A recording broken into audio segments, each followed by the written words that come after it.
eat a Chrysler. No, he says that those give him acid indigestion. They don't go down very well. Maybe they go down too well. I always thought he should eat a Mac. Yeah, a man eats his apple. See, years ago I thought this would make the greatest stunt Apple ever pulled. You take out a full-page ad in the New York Times. A man eats his apple. People be like, what? And you have this guy show up in Midtown Manhattan, sit down with the latest, greatest Mac, with his little jigsaw thing that he has, and he cuts it into little pieces and he eats it. Apple, I actually called someone at Apple to pitch that to them as an idea. They didn't think too highly of it. I think, actually, they didn't believe this guy existed. And I wasn't involved with paranormal stuff then in any public way. I actually literally called up a guy I knew at Apple and said, you guys have to do this. And he's like, come on, this guy doesn't exist. You're making this up. I said, no, I'm not. He's in the Guinness Book of World Records. Check it out. The guy ate a Cessna light aircraft. I think he could handle like a 128K Mac. No problem. And you can get those pretty cheap now. 128K Macs are worth, what, $25? That much? Yeah. No, you can get those for free, I think. Okay. Yeah. Okay. Now, I understand here, looking at this story, getting back to the story about using telepathy, DARPA is also trying to map monkey brains. So we're going to have monkeys in the Army now? What are you talking about? Map monkey brains? Well, I don't know. I understand they have a few left in the Republican Party. Ooh. Boom. We're going to get emails now. People are going to complain about politics. We're those liberal bastards. That's what they'll say. Oh, I won't do that. I take it back. I didn't mean to say that the Republicans had people who had monkey brains. They just eat monkey brains, like in that Indiana Jones movie. I was thinking of that, yes. I knew you were. I'm telepathic. I read your thoughts. You went to DARPA. You were educated by DARPA. No, I just read your thoughts. Has nothing to do with DARPA. It's interesting to be semi-serious here before we go into our interview for today. Something that was mentioned on the episode that we did with the listener panel, where we had 5 of our listeners. And I wonder how many people out there, if you go up to them quietly with assurances that you're not going to repeat what they say to any third party, you say, did you ever have a UFO sighting or a paranormal experience? I'm willing to suggest that a large number of people, if you get them within a comfort zone, will say, yes, they did.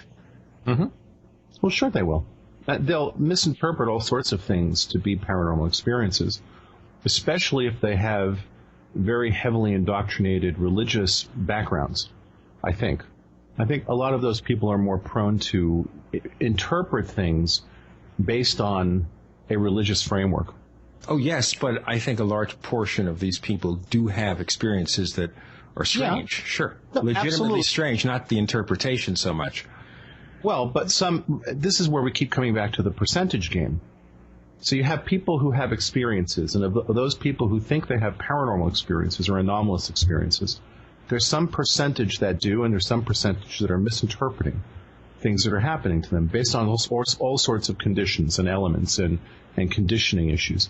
So what's the percentage? And I think that's one of the things that is a useful exercise ultimately, to look at the whole body of data and say, all right, what part of this are misinterpretations of things?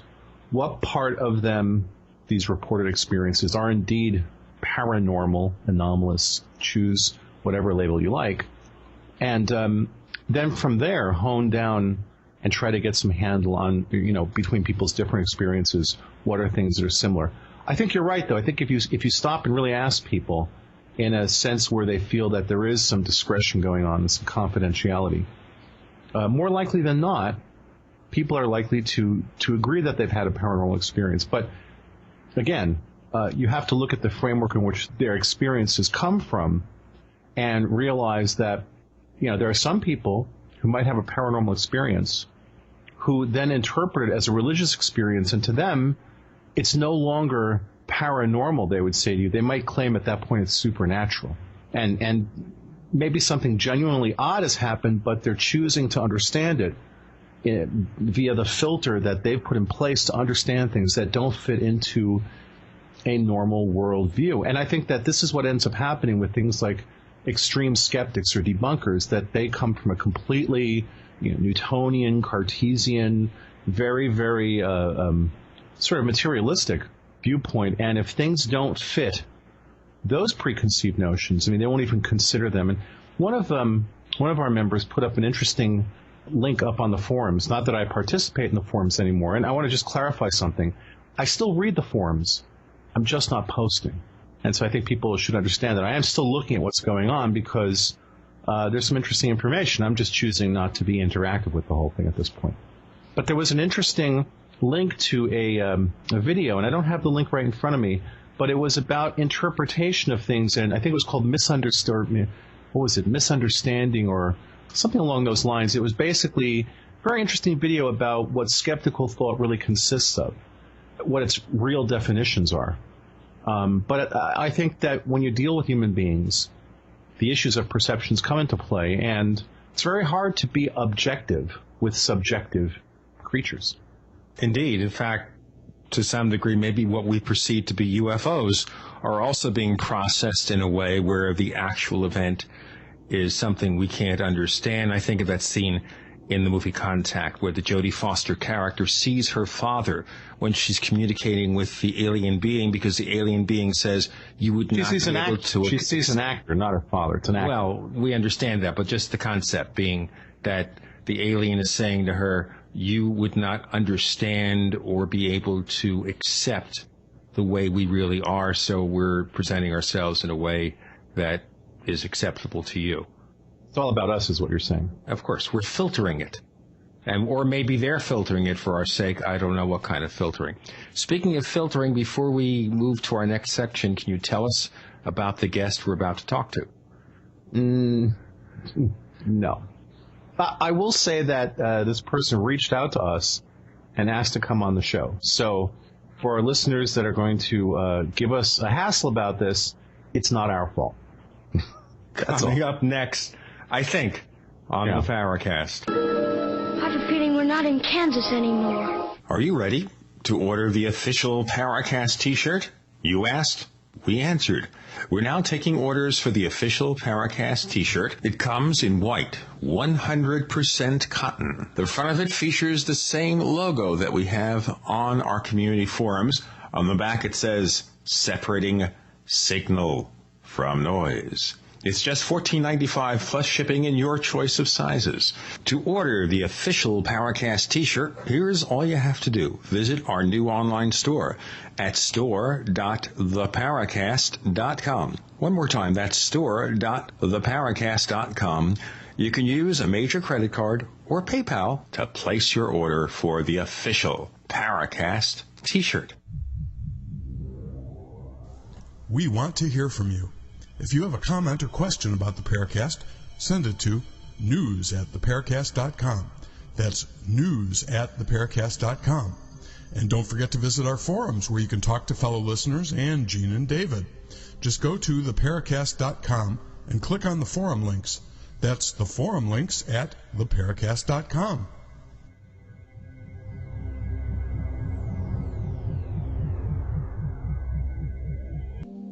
Hi, this is Don Ecker, and you are tuned into the Paracast with Gene Steinberg and David Biedny. Hey, let me tell you what, you're going to hear stuff here that you probably won't hear anywhere else. Hear that, George Snorri? We're joined this week by L.A. Marzulli, who is an author and a researcher looking into the UFO phenomenon. We usually like to start interviews, Lynn, by asking, how did you get involved in the field? So I'll put the question to you. How did you get involved in this topic? Well, specifically with the UFO phenomena, I had a friend that came up to me, probably at least 25 years ago, maybe longer, and asked, what about life on other planets? And I had no answer to him. For him. I just kind of went, that's interesting. What about life on other planets? I had read C.S. Lewis's space trilogy, That Hideous Strand Out of a Silent Planet and Paralendra, which fascinating books if you've never read them. He sort of answers the question. But anyway, this led me to a bookstore, and I was able to procure a book entitled The Omega Conspiracy by Dr. I.D.E. Thomas, who in turn referenced a man by the name of G.H. Pember, who wrote back in the latter part of the 1900s, or 19th century, I should say, I think 1850s, 1876, somewhere in there. Both of these guys really knew their stuff, and they were sort of my mentors, and both books served as a primer for my paradigm and the way I view, or my worldview and the way I view the UFO phenomena. I don't believe it's extraterrestrial. I believe it's interdimensional. And, Jacques Vallée also leans towards that, and other researchers in the field. I also think that most of it is incredibly malevolent. We're looking at stuff that, and we can get into that later. If you just break it down, strip it down and expose it for what it is, it's like, who wants to go through any of that? And I'm talking specifically about cattle mutilations or the abduction scenario and all the different ramifications that go with those things. But that's really how I got into it. And then from that spawned the Nephilim trilogy, which was picked up by Zondervan Publishing House.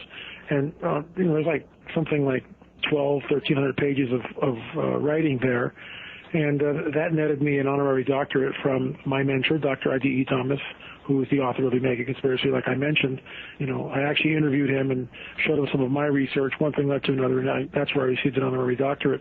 And I'm really proud of that. Does it mean I went through all the classes and have all the credentials as a guy who would, let's say, take all those theological classes? And no, I don't, obviously. But I've certainly done the homework and the research. And now I'm working on book number 6. Book number 4 was Politics, Prophecy, and the Supernatural. I think I gave you guys a copy of that. And, of course, 5 was the Alien Interviews, which is 17 hard-hitting interviews that talk about the UFO phenomena for people who've actually experienced it. So that's in the book I'm working on now. It has to do with 2012. So I pretty much do this full-time. It's what I do. I'm either on the radio doing research, blogging, reading, or writing, something like that, or running my daily 3-mile jog. So. All right. So you're right while you do your 3-mile jog. There you go. Now, actually, Lynn, the book that we got was the Alien Interviews. Okay, great. We'll stick right to that then. Okay. So a lot of our guests who come on have gotten interested in the field because they've had personal experiences with UFO sightings or interactions. So, do you have anything like that in your background? Yeah, I actually do. I've had 2 sightings, and they're literally decades apart. One fairly recently, and the other one when I was about 12 years old. Let me do the earlier one first, and we'll go from there. The earlier one has all the hallmarks of a classic UFO sighting. I was with 3 other boys, so it was a total of 4 of us, and we were taking a shortcut to lunch. We were trying to get to lunch early, so we were taking a shortcut through this ravine to get to camp so we can get our hot dogs or whatever. And it was a very clear day. It was either in the spring or in the fall. I'm not sure which, but just a gorgeous day, not a cloud in the sky. And we're walking up this ravine, and this is at a place called Camp Horseshoe, right in Rising Sun, Maryland. By the way, the camp is still there, and the actual trail I used, I found it on a map. So, I can take you right to the spot. I'm sure it's changed a little bit over the years, but I can take you to the spot and show you where I saw the thing, which was kind of neat when I discovered that online. Anyway, we're walking up this thing, walking up the ravine. I'm the last boy in line, and I hear, "Wow, what's that?" And the other 2 boys in front of me go, "Yeah, what is that?" And I go, "Where?" They go, "There." And they point, and we're all looking at this thing together. Literally, it's the classic silver disc, sitting there, way up sky, but close enough to where it's not just a light. It's not blurry. It's obviously metallic. The sun glints off of it a couple of times. It's noiseless, not a sound. We watched this thing for maybe 20, 30 seconds tops. And my memory on that is it's hard to pin down. If I was in a court of law, they said, "Mr. Marzulli, exactly how long did you see that?" Anywhere from, let's say, 10 to 30 seconds, somewhere in that window. And I realized, when you're watching something like that, time almost just, doing, bong, bong. That's a second hand. It just seems to just slow way down. Stand still, then. Yeah, it really did. For between 10 and 30 seconds, and we watched this thing absolutely mesmerized. As we were looking at it, it just shot up straight up into the air, literally. I mean, just like so quick you could barely follow it with the eye. Just straight up in the air. We went, "Whoa!" And we go running back to camp. "We saw a flying saucer. We saw a UFO." And everybody's cried around for it. They're all excited, telling the story. By 6 o'clock that evening, the other 3 boys recanted that they had ever seen anything. And the rest of the weekend, I was totally ridiculed because I would not back down. I knew what I saw. Why did they back down? Were they being basically criticized? Okay. Yeah, it's the same exact thing that we see today, although it's gotten a little bit better in the last year and a half. A little bit better. We can get into that more. There's sort of a Glasnoff, which is, the former president of premier of Russia, the former Soviet Union, Mikhail Gorbachev, talked about glasnost and perestroika. There's sort of an openness now. There's more of an acceptance. You can talk about it. I mean, heck, Larry King has done specials. Fox News had Edgar Mitchell talking about Roswell and the sighting. So it's not like it's just blatant ridicule, which is what we used to get, which is why no one would ever come forward, because if they did, they'd be branded as a kook or a wacko or whatever. And look, if we got 1 or 2 sightings a year, I wouldn't be talking about this stuff. But we get 300 to 600 sightings per month globally. Guess what, folks? The phenomenon is real, it is burgeoning, and it's not going away. It's time to deal with it, time to talk about it openly, and not be afraid, and not be afraid of ridicule, and not have ad hominem attacks against those who are trying to find out what this thing really is and are writing about it, which I've received quite a few of those, as I'm sure you can well imagine. When Larry King does a show, and he'll have on someone like James Fox or Captain Robert Salas, at the same time, he'll have on people like Bill Nye the Science Guy or Seth Shostak or Magaha. And I think anybody who watches the show would probably say, well, in those situations, these debunkers, professional skeptics, are clearly mocking, ridiculing the whole topic. Right. So when you say it's not being ridiculed, how do you mean? Well, it used to be a broad brush. It used to be a blanket. If you stepped forward and said something, immediately the news media would like tongue-in-cheek, oh, the little green men again. And what we see now is that in some circles, we see a little bit of an opening. For instance, Larry King, after the Stevensville lights were sighted in the beginning of 2008, he dedicated an entire show to it.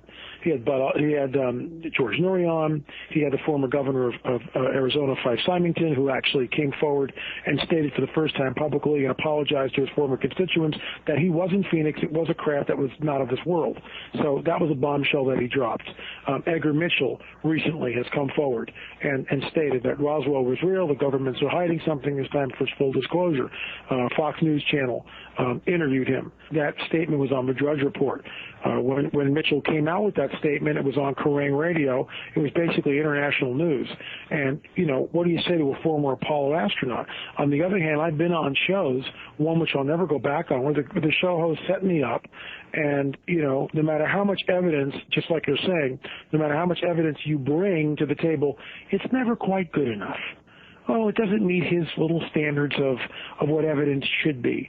And that's the problem with it, when you get guys like that who are really disingenuous and are more interested in just ridiculing someone, like you say, or poo-pooing all the evidence. There's so much evidence out there, not only from the eyewitnesses, but we now have certain trace evidence that's cropping up and that we're seeing, specifically from the crop circles. But, look, there's a guy called Dr. Roger Lear, who I interviewed for the Alien Interviews. He came on the record, very riveting interview. And if your listeners are interested in getting that, go to my website. It's lamarzulli.net. But Roger Lear comes on, and he's actually gone in and taken out the implants from people. And he's been on our show twice. I just there you go. So you guys, so your listeners are hip to who he is and what he's about. Fascinating man, fascinating stuff. So when you look at the history of people talking about the topic, there are some people who feel, and understand, we're trying to promote sober, serious discussion of this topic because we do feel strongly that there's something going on. Mm-hmm. At the same time, you look at Dr. Edgar Mitchell, he pops up about every 2 years. This has been going on for maybe 10 years now. Well, he'll pop up and sort of make the same statements. It's important to realize, and I think certainly most of our listeners do, that Dr. Mitchell, a highly celebrated Apollo astronaut, has never claimed to actually have seen a UFO. So he talks about things from sort of the second person perspective, third person perspective of, I've heard things, and that's great. At the same time, you have astronauts like Gordon Cooper, who had seen UFOs, had some rather remarkable encounters with UFOs, and went on the record with these things years ago. So if you analyze the media coverage, I think it's probably accurate to say that there have been people involved in the research for many years in terms of trace evidence. Ted Phillips has been doing phenomenal work in the field, really important scientific work for, over 30, 35 years, and he's gathered hundreds of cases worth of hard evidence, real stuff. And yet, actually, interestingly enough, he's one of the people you don't see featured on things like the Larry King Show. Yeah. So again, trying to, let's just set the stage here that certainly, if we look at the history of sightings and reports and people coming forward, I think it's probably accurate to say that there's been a fairly consistent number of people over the years coming forward claiming sightings, certainly. We have, mass sightings. We have cases like we recently talked about, the Rendlesham Forest case in 1980. Mm-hmm. Highly respectable case, very credible witnesses. And this was, almost 30 years ago. We have these things that have been going on for a long time. Right. And it seems like, if anything, the media coverage is cyclical. So that you'll have, an area where there's a bunch of sightings, let's say like in Mexico City in the early 90s, there was a significant wave that started. And that actually broke through, and there was on cable television at the time some pretty significant media coverage of it. Now, what you didn't have in 1990, for example, or 91, was the Internet. So, maybe what you're perceiving is now that we have the Internet, there maybe is some more expanded or just more voluminous coverage of the topic. And I would certainly concur that the Internet has changed the landscape of it, has changed the playing field. Look, I can blog 5 days a week about anything I want to blog about, and people can go there, and we're getting quite a few hits, and it's a great blog, and people, and enjoy it. And I talk about a variety of subjects, but I really focus on the whole UFO phenomena. And I don't want to get bogged down in as to whether the media is, in my opinion, I think there's sort of a glass knot. There's sort of more of an openness now than I've ever seen, in my opinion. There's more of an openness. Now, that's not, I'm broad brushing here with a bit of a broad brush perhaps, but I see more of an openness. Specifically, last year the UK came out with its, some of its declassified UFO files, and, all that ran on major mainstream news outlets. Drudge Report carried it, Fox News, CNN. Everybody carried that thing. Granted, they only did it for 12 hours, and what was amazing is they actually, I don't know if you guys saw this or not, they had the pilot that chased this thing decades ago, and now he's like, he's an elderly gentleman, and he comes on the record and he says, yeah, I was there, and the thing was as larger than an aircraft carrier, and right before I was ready to, fire on the thing, it took off at X speeds in excess of 20,000 miles an hour. Now, that's huge. You've got the UK releasing classified documents, you've got the pilot right next to them, and no one blinks. Nobody blinks. It's astounding when you think about it that people that all over the world are so numb, so asleep at the wheel that something this profound gets released, and it's in the news cycle for 12 hours, and everybody kind of rolls over and goes, well, who's on American Idol this week?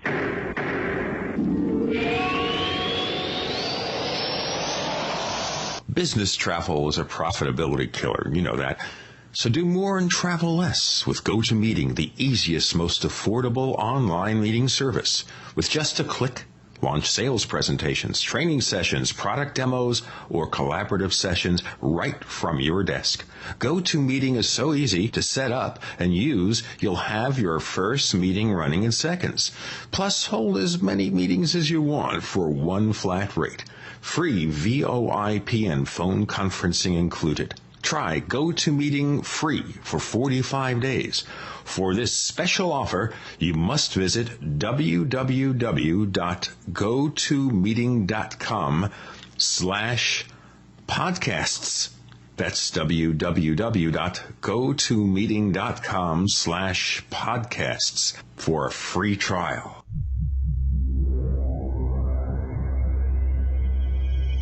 You've entered another dimension. You've entered the Paracast.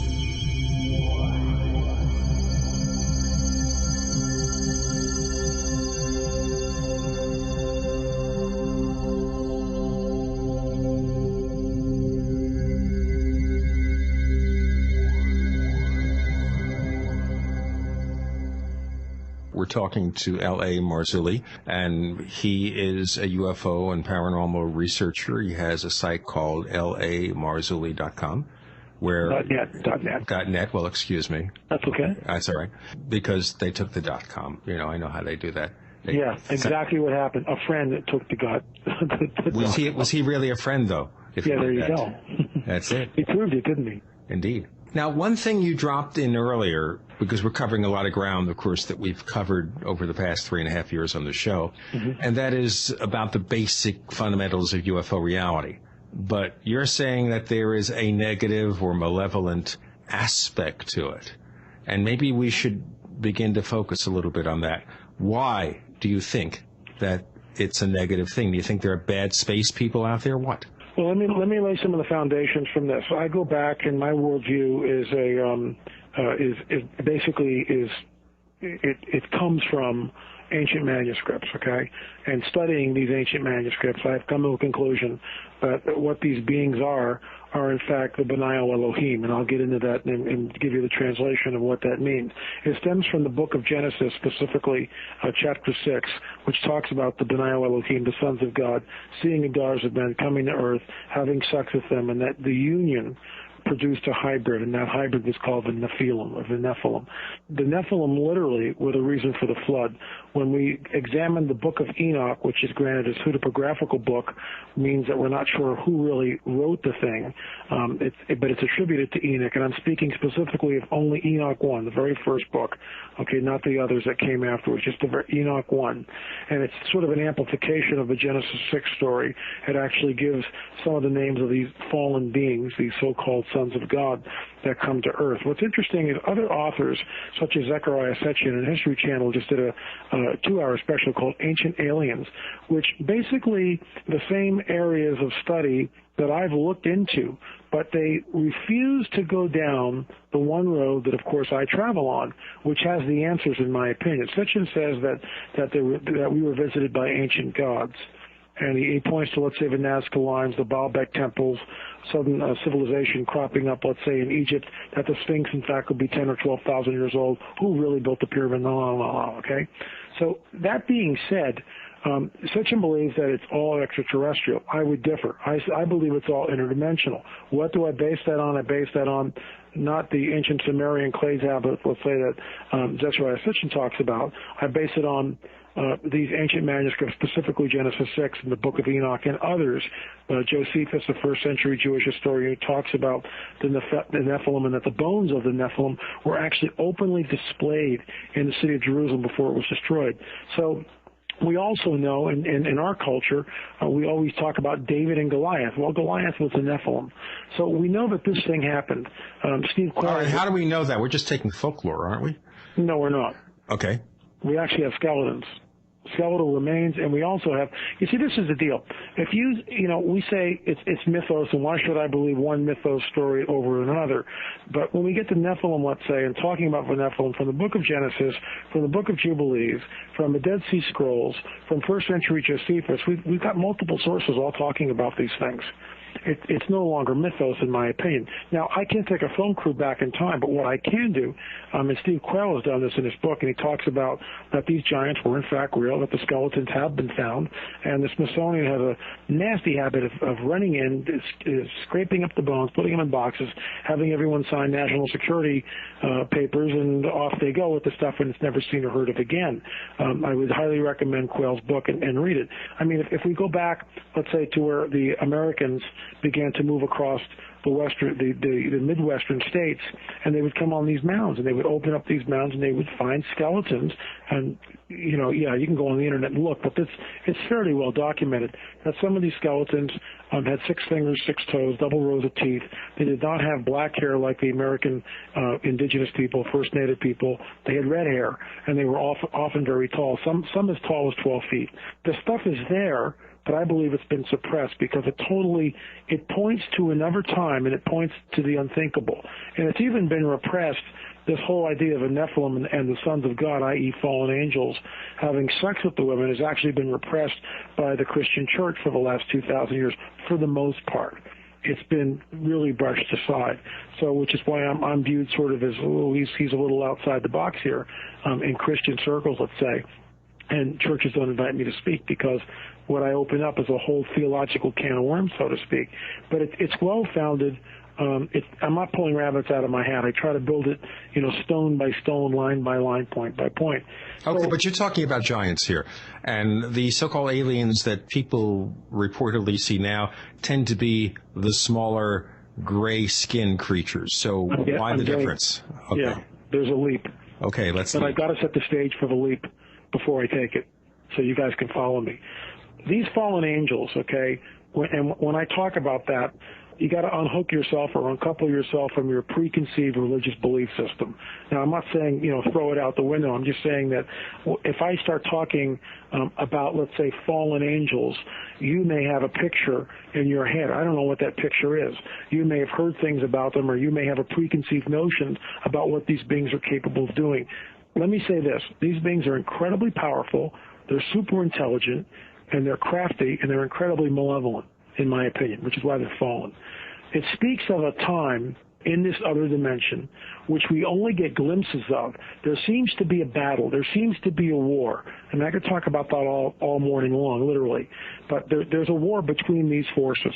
The Dead Sea Scrolls talk about the sons of God, the sons of darkness and the sons of light. Same type of thing. These beings are capable of great mischief. It was, in my opinion, it was the reason for the flood. One of the things that they did in order to gain access to the population, which is told very specifically in the book of Enoch, it was a quid pro quo arrangement. It was something for something. They promised, these fallen angels showed and dazzled early man technology. That's what they showed them. Albeit it was primitive technology by our standards today, but nonetheless it was a look into things that early man had never dreamed possible. All right. And for that, they had access to the women. What does that mirror? What does that sound like? In UFO lore, what have we heard before? What do we, can I prove this? No, I can't. But those stories echo down in the last 30 or 40 years, talking about that our government entered into some sort of a trade with these so-called extraterrestrials, giving them access to the population, controlled access for technology. Same type of deal. And I found that, is it a link? It's a possible link. But what we see in the UFO phenomena is, first of all, the Greys are not fallen angels, all right? That's not what we're looking at, and they're not giants. The Greys, in my opinion, are something else, so we can get into that later if you want to. But if we strip it down and expose what the UFO phenomena is, there are a lot of similarities, in my opinion, between what happened in Genesis 6 and in the Book of Enoch and what's going on now. There was a breeding program that was happening back in Genesis 6. That same breeding program, as Dr. Jacobs will attest to, and I interviewed him in the alien interviews, the same exact type of breeding program is happening now. And these so-called extraterrestrial beings pay great attention to it. So this whole reproductive deal that we see in Genesis 6 and talked about in the Book of Enoch is mirroring itself today. We also have a very enigmatic phrase uttered by a first-century rabbi. And this guy was very much a prophet. Very, very much a prophet. In fact, so far his prophecies have been 100% accurate. And he talks about, and he sort of points to, he says, when I return, it will be like the days of Noah. That's what he says, which immediately begs the question, what differentiates the days of Noah, and I'm talking Noah and the flood, from any other time in history? And you could say, well, the flood. Well, that's not what he's pointing to, in my opinion. He's pointing to the presence, the manifestation of the B'nai Elohim, the sons of God, the fallen angels, once again manifesting on the earth. Are they manifesting in exactly the same way they did thousands of years ago? No, it's different. But the deception is there. And you couple that with other prophecies, which I study. One of them particularly is that men feigning from fear from what is coming on the earth, that the elect would be deceived if that were possible. That this Luciferic satanic being, when he comes, will come with all signs and lying wonders to deceive many. So this is what I write about. This is what I talk about. Okay, now one thing I wanted to ask you, because you keep saying interdimensional, why assume it's interdimensional rather than extraterrestrial? It's possible maybe that they're traveling here by warping space, which might be some kind of dimensional travel. That's, of course, just making a few assumptions. Well, and that's very interesting. We often hear that they're from the Pleiades, let's say, the Pleiades star system. I believe that these are fallen angels masquerading as so-called extraterrestrials. I believe it's a setup for what I call the coming great deception, which I write about and talk about incessantly. When you look at what these entities do, and then let's look at what they talk about, what the abductees report back to us, what they're told. In my opinion, it's very alarming. When you're grabbed in the middle of the night against your will, That's kidnapping, by the way, in pretty much every culture that I'm aware of. And, you're hustled into a ship, and then you're experimented on in a sexual and often very painful way. These are all crimes. These are all things that human beings find abhorrent. And there's a climate of fear aboard these ships, and I've talked to several abductees. There's a climate of fear. I mean, and these beings thrive in the fear. They seem to feed off the fear, which is why the people that are abducted aren't put out. You've got these horrible genetic experiments, sexual experiments happening with people literally against their will. They're being abducted, they're redeposited, and you talk to some of these people, and their lives are just a shambles. There's not a lot of good coming out of it. Same thing with the cattle mutilations. It's very deliberate. I mean, if you're going to take a cow, a 1,500-pound bull or something, and you're going to mutilate it, why not just, drop it a couple of thousand miles away or something? Why put it back into the farmer's field? And there's one particular incident which UFO hunters talked about fairly recently, and the bull was dropped into 6 inches of new snow, okay? And there's no footprints around this thing, and there's no blood in it, but the thing's been mutilated. The anus is cored out, the eye is cored out, the tongue is cored out. Surgical precision, no footprints. Okay, but why do you do that? I mean, where is the logic, to be like Star Trek for a second, where is the logic in mutilating cattle? What is the purpose for that? Is it malicious mischief? What is it? Well, what do you think, when you look at the farmer, he's getting out of the business. What does it create? If you came upon that cow in the morning, what would it create in you? It would create fear. It goes back to the currency of these beings, what they travel in, what they move in, what they feed off of is fear. That's what they create. And what greater fear is to walk in and see a prize bull mutilated in such a sadistic, horrible way that, these people are freaked out. When you talk to look, in the alien interviews, I did a thing with Chuck and Stan Moser. I mean, they had a cattle ranch up in Oregon, and these guys went through this stuff, and it's very unnerving, very, very unnerving. It's deliberate. It's deliberately done to say two things. One, we can act with impunity, and you can't stop us. Two, just be careful we don't do this to yourself, to you. And we've got cases of human abductions and human mutilations, which are very few and far between, but they're there if you know where to look. Well, if they're that advanced, though, wouldn't they just simply come down here and take us over and stop the shenanigans?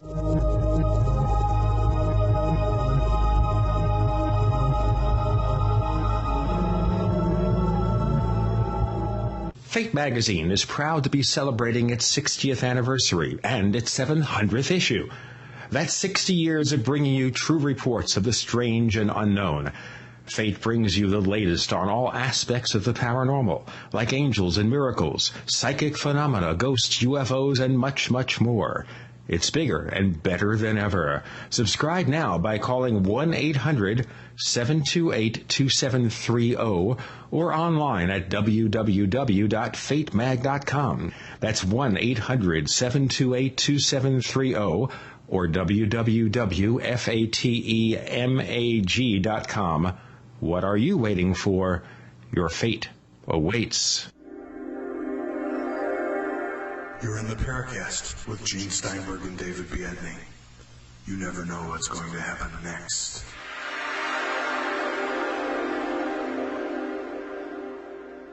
We're talking to L.A. Marzulli. If you go to lamarzulli.net, you'll find more about his writings. Okay, so the question being here, sir, is, all right, if the aliens are doing this, why do you spend 2,000 or 3,000 years playing games with us? You want to take over? Come on down. Well, again, there's just more happening. Let me give you an example of why I think we're looking at interdimensional and not aliens, okay? And this comes from a book called the Book of Daniel.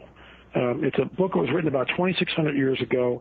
It's a glimpse into this other realm, which we only get, small little glimpses, little insights into it. And basically, it's this, a little backstory. This guy Daniel is a prophet, and Israel has been captured by the Babylonians, and the temple's destroyed, and Daniel, as well as all these other Israelites, are carted off to Babylon. And Daniel's in Babylon, and he utters a prayer. He prays something. He utters a request, right? This is the glimpse that we get. this heavenly being, which we call angels, all right, and which angel is from the word angelos, which just means messenger. So this messenger shows up in front of Daniel, and when he does this, he just appears. So he's coming from out of nowhere, it seems, and just appears before Daniel. And this is what the angel says, and he gives us a glimpse of what's going on. He says, hey, Daniel, I was dispatched when we first got what you requested. We got your request, because that's what a prayer is, okay? See, I'm trying to unhook it from all the religious trappings, to get you just to listen to it without, the churchianity and the religious nonsense that goes with it. Just listen to the story. But we have to uncouple it from all the preconceived notions. So this messenger shows up to Daniel, and Daniel has sent out a request. The messenger's there and said, hey, we got your request, and I was dispatched 21 days ago. But I got held up by the Prince of Persia. This malevolent fallen angel couldn't get through. So I had to go back and get reinforcements, and here I am now, which immediately begs the question. It sounds to me, and I'm kind of speculating here, but it's a calculated one. There seems to be a portal that these fallen angels apparently have control of, because the first thing you would ask, why not just go around them? Why do you have to fight these guys? Can't you just fly around them? Miss them by a couple thousand miles and show up? There's a portal apparently in that area of the world, and it was being guarded by this entity called the Prince of Persia. By the way, I believe that Prince of Persia has never been deposed. I believe it's still in power over that area, and that portal still exists. So the angel gets reinforcements. The messenger gets reinforcements. They do battle. Doesn't say how they do battle. Balls of light, energy, ray guns, I have no clue. But there's a battle. Flaming swords, your guess is as good as mine. There's a battle. He appears, talks to Daniel. And by the way, when these guys show up, the first thing that happens is human beings fall as if dead to the floor. I mean, the energy that these beings, both the malevolent ones and the benevolent ones, the good or the bad guys, it's the same thing. We can get into that because the Mothman and Lawrence Gray had an encounter, which I believe was a fallen angel. Same exact thing. It created fear. But the good guys will go up like this. The good angel, let's say, or this good messenger, goes up to Daniel and touches him and says, stand up. Peace be to you. Be of good cheer. Rise up. They're always trying to, okay, it's okay. Come on. Let's get up. Get up. Because just their presence is so overwhelming to us. And this is, look, I've studied these things. And in every single case, human beings are either scared out of their wits or they fall down as if dead. And the good guys come up and restore them. That's what they do immediately. Immediately restore. The bad guys let you stew in it. So we see that from that there's a glimpse into these interdimensional beings, that they can pop through portals, that there's this war, that this battle going on. We also know from prophecy, specifically from prophecy, that things are coming on the earth which will cause men to faint from fear. That the deception that's coming will somehow set up a global one world government and a global one world religious system. So what is manifesting? What is manifesting now? We see UFOs all over the place, to the tune between 300 and 600 per month, whereas go back 30 years ago, those numbers were less than that per year. So the phenomenon, in my opinion, is real and burgeoning and not going away. I hope I answered some of what you were looking for there. Well, here's the thing. Would it be accurate if I stated that you have a strong belief in the polarity of good versus evil? Would that be an accurate statement? You believe that there's a battle between good and evil? Absolutely, very accurate. All right. Lion kills a gazelle. Is the lion good or evil? Wait, say that again? A lion kills a gazelle. Is the lion, what do you attribute to the lion? Is the lion good or is the lion evil? He's acting as he does. He's neither. He's acting in the paradigm in which he's genetically created to act. He's hunting for food, right? That's what he does. Survival. Basically what he's doing is he's engaged in survival. Correct. Right? Okay. So, when a human being, you or I or a scientist, goes into the ocean, grabs the dolphin, takes it out. I know where you're going with this. Go. Well, I'm curious. Because if you're going to create a battle between a good and evil, we need to have some reference points here. I think that's useful. And if you're going to make a statement that the creatures are coming here, and if they're grabbing a cow and removing its anus, part of its digestive system, removing its tongue, removing its eyes, you preclude the possibility of it being actual interest in terms of genetics. You're saying, no, that's not what it's doing. It's doing this specifically as a fear mechanism, right? And let me address that. And the reason for that is, and this is interesting, if you have a technology that's flying around at will with impunity, and these beings, whatever they are, surely they would know, and they would have studied us enough to know our basic, let's say, fears, basic needs, basic wants. They would know that. I mean, wouldn't you assume that? Sure. And what I see in the abduction phenomena constantly is people begin to, the line between good and evil blurs, and then they say, well, these entities are above anything that we are. They're above our morals. They're above our ethics. And so I'm just going to go with it. And that to me is terrifying. The moment you do that, that's exactly what the concentration camp guards did in the Third Reich, that somehow this is all okay. And the moment, look, human beings, we know what good and evil is. We do. We know that. Taking an 8-year-old kid out of his bedroom at night, and subjecting that 8-year-old boy or girl to sexual experimentation, that's evil. That's evil. I don't care who's doing it. That's evil. Absolutely. Okay? And that's what we're talking about. Taking someone's cow, again, stealing the cow and carving it up and mutilating it and dropping it back, that's evil. And you know exactly that's deliberate. It's deliberate. No. You're saying no as if this is a known. And I think if you were to state this as your opinion, you might be able to make a better argument. You see, when you talk about... I'm not saying this is what it is. It's my opinion. No, but you keep saying we know. When we say we know, that's not an opinion. That's your statement. I don't want to get bogged down in the semantics here. What I'm trying to state is, in my opinion, I believe that this is incredibly malevolent, and we do know that cows are being taken and they're being carved up and dropped in the farmers' fields. Now, in my opinion, that's a malevolent act. How about that? Let's say that there is, and I'm not saying we know, Lynn. We're just throwing stuff out on the table. On the Paracast, we don't claim to know what's going on. We're trying to ask honest questions here. Okay? So we're not saying we know, we don't know. We know precious little. You seem to know a lot. So we're curious how you got there. Because that's of interest. Now, when you talk about why would these creatures, whatever they are, take a cow, remove part of its digestive system, remove its eyes, remove its tongue, why don't they take it a couple of thousand miles away and drop it? Bingo.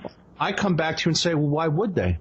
If what you need are certain body parts, you take what you need and you dump the rest. And let me paint, again, a human paradigm for this so we can all understand what we're talking about. We know that there's a terrible, terrible commercial process of commercial fishing. These wide sweep nets that go across the bottom of the ocean, and they yank up pretty much all of the living stuff that's at the bottom of the ocean. They bring it up. We remove the few things that we want, the shrimp usually, and everything else is dumped back overboard. It's not taken thousands of miles away. It's dumped right back where it came from, now dead. So what ends up being the reality of that? One of a perception of efficiency. Because if all you're looking to get are the shrimp and you don't care about the rest of it, you dump the rest of the stuff back down. I'd make the argument that if I were a sentient being underwater, living under there, looking up, I'd say those humans, that's just evil. How else can you justify that? Look at that. They just took everything along the bottom and they killed most of it to get the little shrimp. I think that if I were a sentient being down at the bottom of the water looking up, I'd say, well, that's abject evil. Do you think that is an outrageous statement? No, I don't think it's an outrageous statement at all, but I also think that you're not really talking apples to apples here. You're not. I mean, I understand the point you're trying to make, and right. That gets into, are those fishing practices, are they really beneficial to the environment? And my short answer to that would be, no, they're not. Right. It's a raping of the environment. And I'm not like a gung-ho environmentalist, but what you just described is a practice which is, it's efficient from an economic viewpoint, but eventually it will rob the ocean of the nutrients and other fish that we need to survive and the ocean needs to survive. So it's short-lived. But see, what we're dealing with here is something else. And the cow mutilation is just one facet of this phenomena. When we start to look at the cat and mouse game of, let's say, the crop circles or the alien abduction phenomena or the implants is certainly another one, and all the vast sightings all over the planet, which continue. Something, it's ramping up to something. I mean, I think we can agree on that. It seems to be accelerating. It seems to be ramping up into something. It's a question of what paradigm you're going to fit it into. And I believe that these beings, in my opinion, are very, very malevolent. They're here to deceive. And when they do reveal themselves, this will cause, in my opinion, what I have termed to call the coming great deception. It will cause people to shift their worldview and shift that worldview in a matter of seconds because they'll be overwhelmed by what they see. Well, but if they, at this point, are seeing a lot of solid evidence for the existence of these anomalous craft and whatever it is that's behind these craft, and we're just talking about this at the beginning of the show. I mean, we haven't seen a huge shift in public perception about this stuff, given, like you stated, the increased amount of media attention to it. And if we presume that media attention is more serious and sober in nature, which is certainly an arguable point, one should perceive from that people are taking the stuff even more seriously than ever. And I think you'd be hard-pressed to come up with proof of that. Well, let me ask you this. What are we enculturated with constantly? What are the movies we're bombarded with? What about the movie Knowing? Have you seen the movie Knowing? No. Okay, the movie Knowing is it could be a case in point for what I'm talking about, because basically it attacks. Well, let me put it this way: the movie Knowing is the Alien Gospel 101. It basically states that the extraterrestrial, or the so-called extraterrestrial, genetically manipulated us. They were responsible for all life on the planet, and we viewed them as the ancient gods. That ties in with what Zechariah Sitchin thinks, and others of his ilk, Eric Von Däniken, another one. Okay, that was a recent movie with Nicolas Cage, right? Exactly. Okay. And the other one, Race to Rich Mountain, not as severe, but again, it basically puts forth that idea that somehow we were seated here on this planet, panspermia, millions or thousands, tens of thousands of years ago, genetically manipulated by these so-called extraterrestrials. And I'm saying that goes against everything that I believe in and certainly would embrace. And the reason for that is, it gets into prophecy, which can get a little, kind of weird with people, but there are certain prophetic threads which talk about this coming great deception. And I think we're seeing it manifest now. And I believe that these beings are actually fallen angels masquerading as aliens, coming back to deceive and set up this one world religious system, one world government that the book of Revelation talks about, warns us of. And I think that's what we're seeing. Well, I counter that with, I believe we don't know anything about what's going on with this entire topic. We have nothing but questions. We have precious few clues. There are some clues to what's going on. I think one could certainly make the argument that these creatures, whatever they are technologically superior to us. I'm totally comfortable making that statement without attributing any sourcing to what the technology is or to how it works. Now, what you're saying is that the technology is in the hands of certain government operatives that are using it with some agreement with these beings, an exchange of human genetics or access to women, I guess, in exchange for this technology. And I can back up my belief pretty strongly. I guess when we're talking about beliefs, certainly we've said on the show many times, you can believe anything, and people do believe anything. But it's very important at that point to try to, in order to make, not an argument, but to make a point of consideration, you have to back up beliefs with something a little more solid than, talking about the things that you're talking about. And we're not going to disagree with certain statements you're making. Do these creatures have some sort of an ability to move interdimensionally? Well, one of the things we have to do is recognize that most people don't understand what the term interdimensional actually means. All right? It's a buzzword that gets thrown around quite a bit. When you start to dig underneath of that, what do you come up with? Well, like Gene pointed out a little earlier, if you're going to move between star systems and do so with any degree of efficiency or pragmatism, you've got to figure out how to bend space-time. It seems to be the only way to make this doable.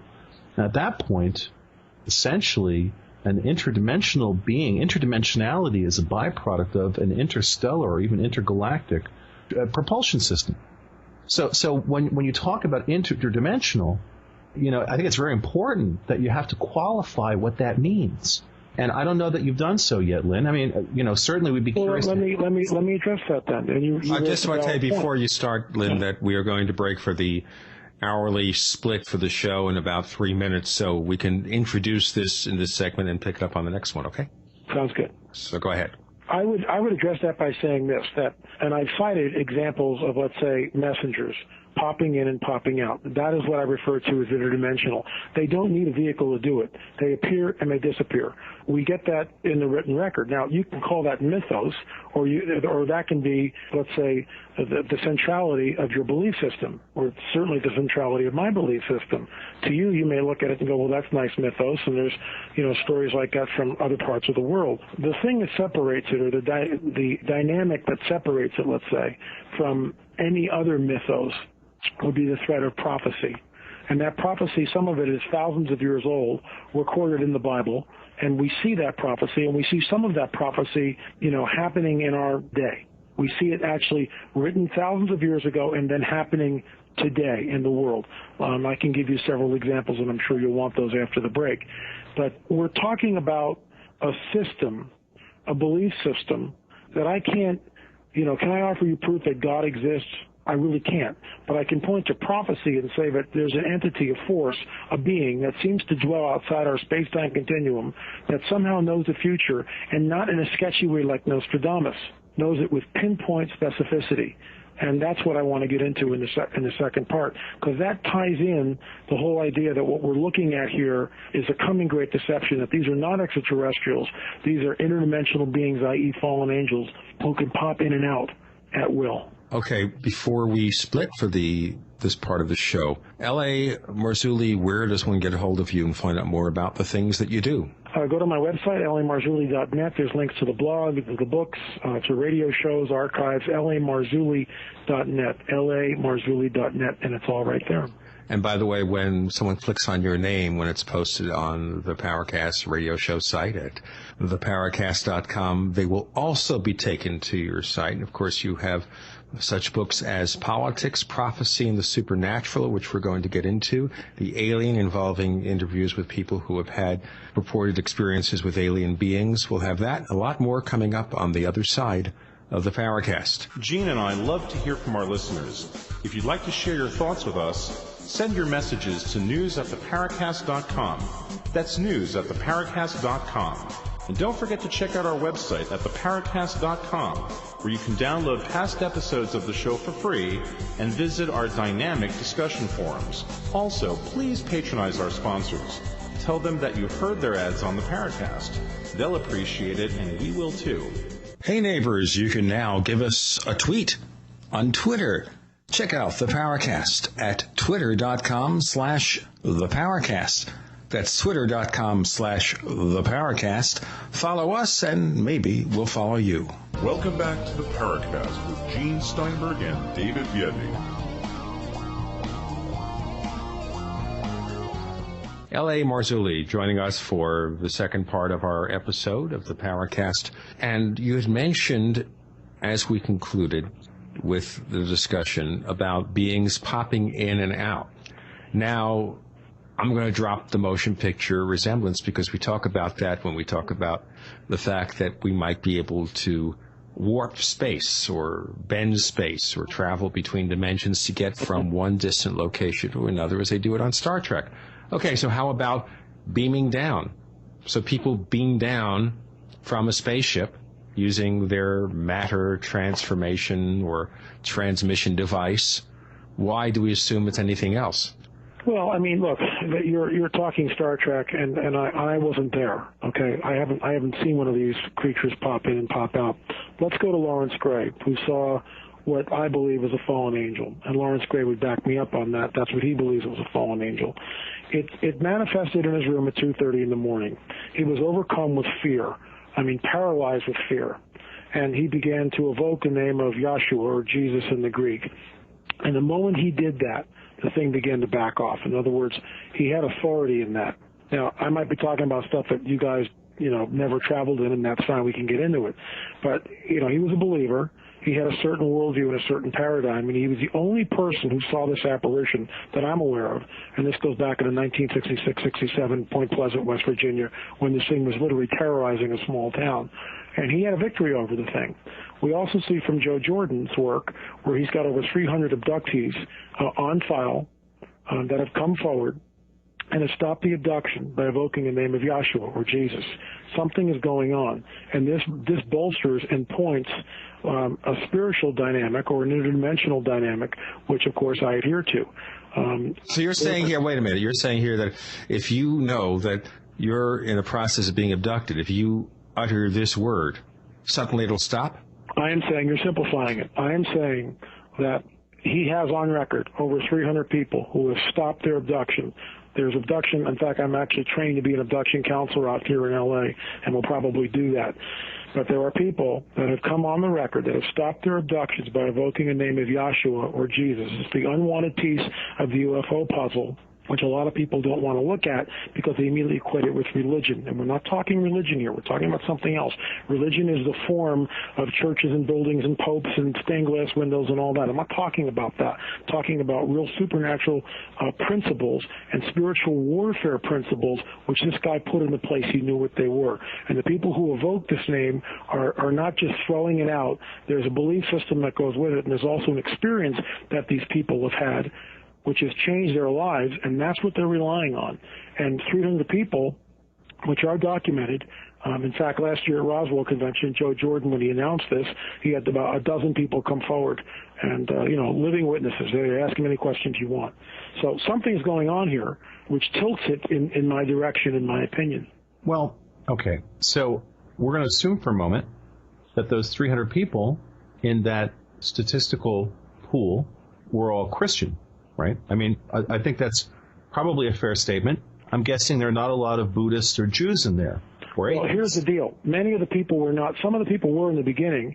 Other people came to Joe when they found out about this, and they weren't Christians at the first, and they wanted to escape. And Joe sits them down, and I'm like, look, again, I don't know what your belief system is or what you've seen. I'm not talking some televangelist whacking somebody over the head with the Bible. I'm not talking about that. Joe sits them down and talks very specifically about the spiritual dimension, what these beings are, where they come from, and how it works, and how Yahshua or Jesus was able to get power back over them at the death on the cross with his blood, okay? That's what it comes down to, which is really the essence of the gospel. And some of these people then become Christians, and then when the abduction phenomenon starts, they have the tools to stop the abduction. And each one is slightly different. Each story is different. Some people, they're paralyzed at first, and, the abduction starts, and then they're able to get the word out, Jesus help me, and the abduction stops.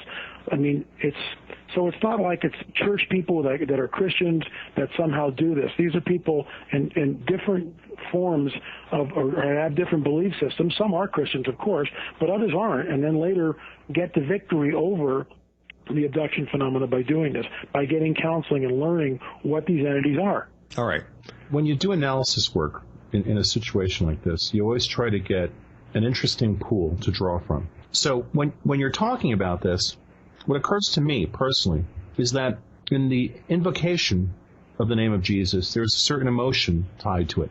And as you're saying that, I thought, well, do they ever just say God? Hey, God help. Yeah. Many abductees, and Dr. Jacobs will talk about this. People yell God, God, God all day long. Nothing happens. But Jesus works. Yeah. But there's a reason for it. There's a reason for it, which is, unless you study this and understand it, and really understand what's going on, and the prophecies that talked about the first advent, his first coming, and the prophecies that talk about his second coming, and then when you strip it down and you move away, and let's just look at one of the stories. Let's just examine one of the stories. Here's a guy in the ancient world by the name of Yahshua. That's his name in the Hebrew. It's Yahshua, okay? Jesus in the Greek. Yahshua is addressing a crowd, 500,000 people, who knows, but many people were there. Leprosy in the ancient world was an absolute death sentence. If you were a leper, first of all, you were ostracized from society. You had to walk around going, unclean, unclean. We've all seen the silly movies, right?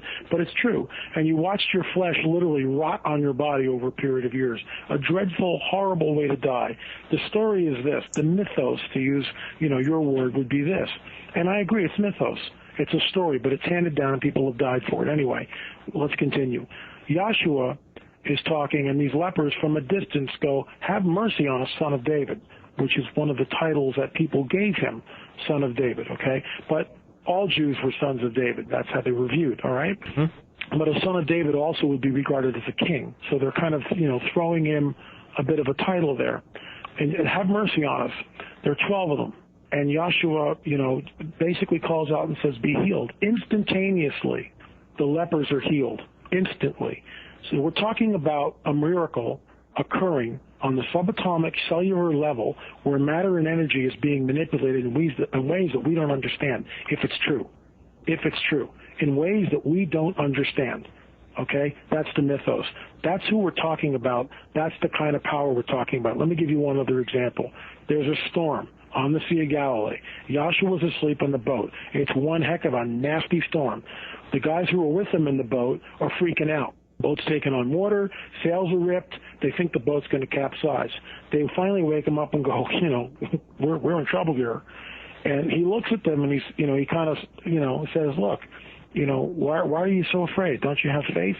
And of course, that statement in itself is just like, whoa, why are you saying that to me? The boat's sinking, give me a break, And he turns to the storm and addresses it and says 2 words, be still. And according to the account, instantly, not gradually, instantly, it would be like a fan, the plug being pulled and then the blades stopped. The wind stopped and the seas become calm. So that's 2 examples. The third example I'll use is this. There's this guy, and he was a demoniac. He was possessed by not only one demon, but by a legion.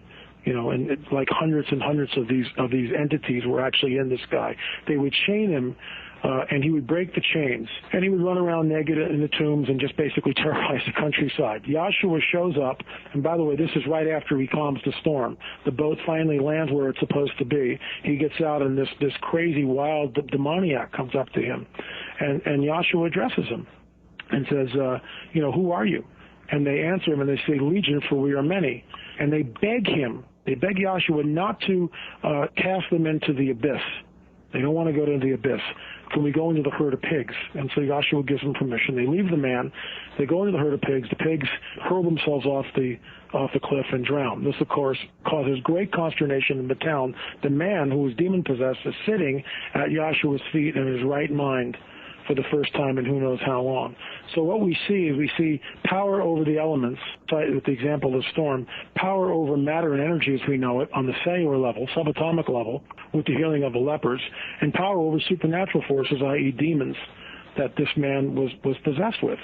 So surely we could agree, and I may be taking too much of a leap of faith here, I don't know, that these are all benevolent action. Would you agree with me on that? Are they that all of the actions that he just did, all these quote-unquote miracles, were benevolent. They were good things. Well, personally, I'm a little hesitant to... No, just yes or no. Are these good things, yes or no? Again, you're accusing Gene of oversimplification, but yet now you're engaging in it. To make that statement, oversimplification. No, I'm not. It's not oversimplification. It's a simple yes or no. It's healing a leper who's dying of leprosy, and casting out demons from a man and calming a storm so the boat doesn't sink. Are these good actions? Yes or no? If you're a leper and you're healed, is that good? Yes or no? Let's put it that way. If I'm a leper and a supposed person heals me, is that good? Yes. Yeah. Okay. If you're in the boat and the boat's going to sink, is that a good thing? And he stops the storm. I don't know. I could think of people thinking, well, no, that's probably not a good thing. Okay, so you want to drown and die? Is that what you're telling me? Maybe I have a heavy tax burden and I don't want to live. maybe my life sucks. See, you're being intellectually dishonest because you know where I'm going with this. It's a simple yes or no question, and we can certainly agree that these are good actions. This is like me bringing up a movie. I'll bring up any science fiction movie and ask, well, do you think that... No, it's not, my friend. It's not, because it's steeped in prophecy. I'm just giving you the examples before I move into the prophecies, which we can talk about, which then I want to see what your answers to them. Sure, all I'm trying to get you to do is decide what's benevolent or malevolent, and you won't go there, and that to me is intellectually dishonest. I mean, surely, as a human being, these 3 examples I gave you are benevolent, good examples. I mean, a 6th grader would know that.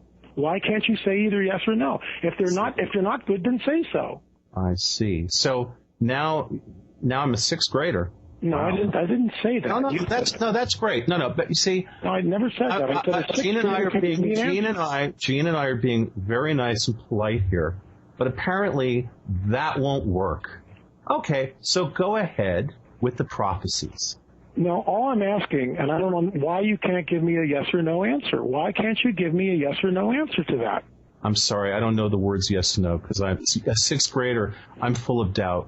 Hey, see, look, now you're being cynical, and I'm just going to hang up and get off the show because all right, hang on. You're not giving me an answer to a very simple, direct question. I'll tell you what. You held my feet to the fire for the last hour, and I've given you answers. I've asked you one question, whether these actions of this mythos are good or bad, and you can't give me an answer. That, my friend, is intellectually dishonest, in my opinion.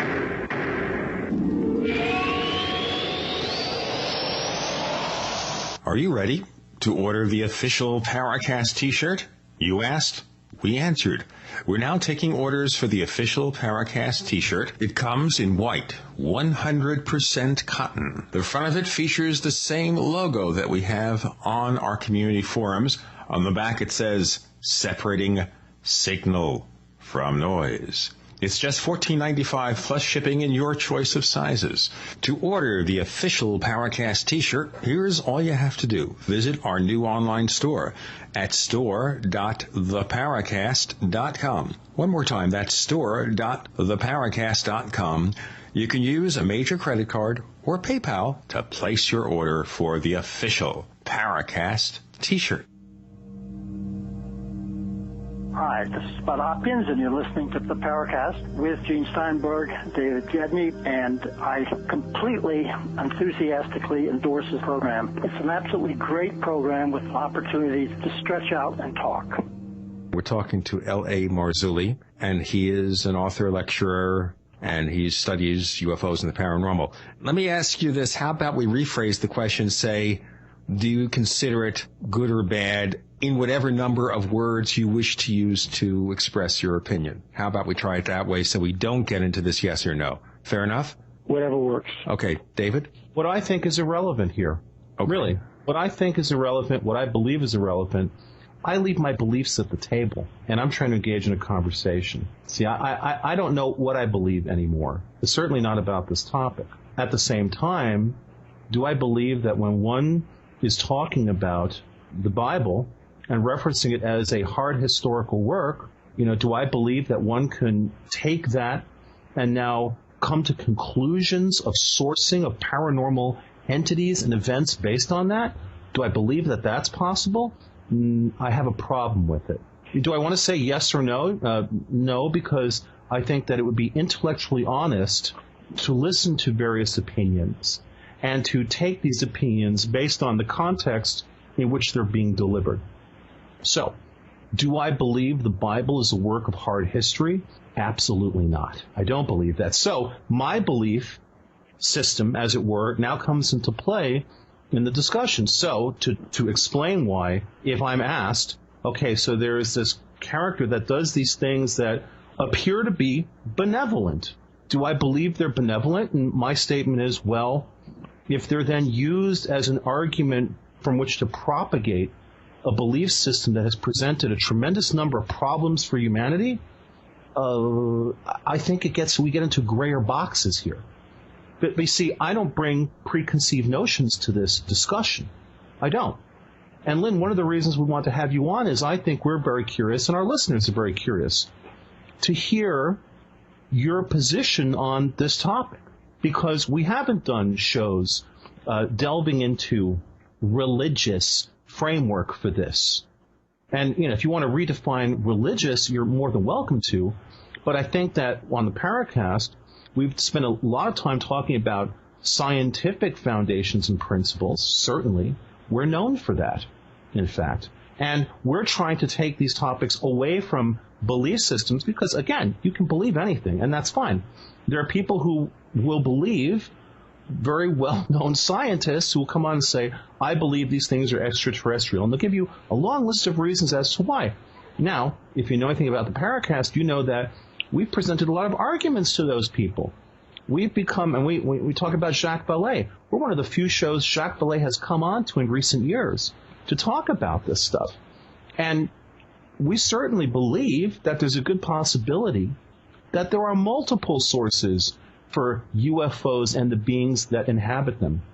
Now, one of the things that you're saying, if we're hearing you correctly here, is that you're saying all of the malevolent interactions, and hey, based on the stories that I've heard, in fact, based on stories I've heard recently from someone I would consider to be a highly credible abductee, it's pretty clear that whatever is going on, I would say, is absolutely malevolent. Absolutely. Okay. Oh, yeah. So we agree on one aspect, that the abduction scenario is malevolent. Thank you. But you guys have to understand that I'm not talking about, and I'm not trying to promulgate anything here. It's my belief system, and if someone wants to delve into it, they can delve into it. What I would point out is that the so-called Bible, and I'm not talking, when I say that, I mean, again, you think well, we're talking Old Testament, New Testament. You have to really get specific, right? Well, both the Old and New Testament are a guidebook, and hear me out here, guys. It's a guidebook into the supernatural. It's a guidebook into the paranormal. If you were to take that element out of that book, there'd be nothing left. Very little left. A lot of genealogy and some history about battles and stuff. It's a guidebook into the paranormal. So all I'm using is an example of this entity, this person who was on the planet, apparently, allegedly, 2,000 years ago, by the name of Yahshua. And I'm not talking to Pope or monks or stained glass windows or priests or bells or any of that nonsense. I'm talking about this is reportedly what he did. And I'm posing the question. To me, in my opinion, all three acts are incredibly benevolent. Does that mean we can trust them? If I'm skeptical, I still want to see more. Sure. Absolutely. Still want to see more.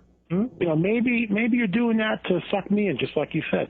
Maybe there's an ulterior motive here. But then you move into the prophetic, which this particular same guy, Yahshua, Jesus, utters, and we see those things happening in today's world.